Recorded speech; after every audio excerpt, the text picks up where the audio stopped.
5-year-old child pass out because I was going to slap them accidentally with a bag. So, you know. I mean, there were moments. Okay, so these are the moments that the people that when we were talking to didn't see. Is that obviously Forrest, at Comic-Con was happy as Larry, talking to everybody by the stand, absolutely on it, right? But there were moments when the Comic-Con day ends and we get back on the tube, we're a busy tube.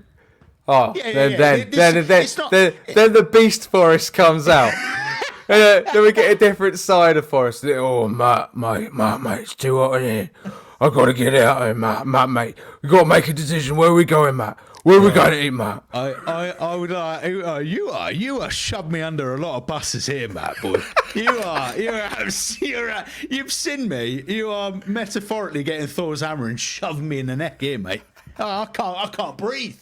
But I must say, my side of events was, yes, that did go on, but what I had to cope with, dear listeners, don't say it. I had to cope with Matt's lack of actually sticking to one plan.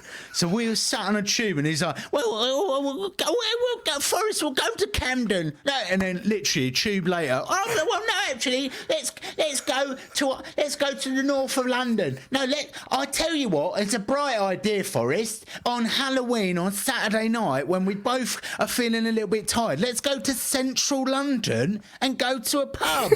That'd be a great idea for us. Let's get off at King's Cross, Forrest. That'd be great. Honestly. But mate, it doesn't help when you're fucking in the tube going, oh, mate, I can't take this. I got to get out. I'm so angry. I'm so tired. It's like I felt pressurised to make all these decisions, and I got decision paralysis in my brain. I couldn't do anything. I was looking at your poor soul. I was like, my dear Forrest, he's about to melt. He's about to pass out in the tube. What am I going to do? Rather than suggest the next tube, mate, you're thinking, there is one in about, if you could just hold off for about 10 more stops and we could get ourselves a little bit closer. How about that? 10 more stops. How about half an hour more on this hot tube? How about that? Go on. I felt like I really pushed you through the ringer there, and as well, so it was the arrival. So we had an amazing free digs for the weekend, courtesy of my brother-in-law. Thanks, Josh. Yeah, brilliant. Thank you. We were hella lucky there. And so in order to travel there, we had to get to Archway, and Archway has a really long hill on the way up to sort of like Highgate Way. And well, we didn't know that hill was good. I didn't know that hill was going to be there, but you flipping presumed I did. You thought I'd wind you up. So Forrest was already tired. He was already out of breath. We were already carrying all of our bags as well. He was already out of breath. I had 2 kilograms of sweets in a bag with stickers. So I was like, we've got to make these sweets for Saturday, mate. We've got to make this. So we did, right? So but I was carrying the heavy bags, but behind me was a Forrest dragging his heels, being like, oh, mate, this is a stitch up. You've done this on purpose, mate. You've done this on purpose.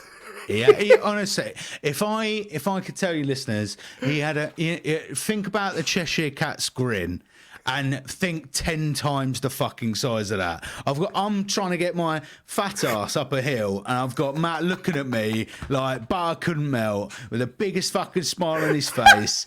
Literally, you were thoroughly enjoying yourself, mate. I could have passed out and gone in a 5-week coma, and I'd have woken up the other side to you pissing yourself, mate.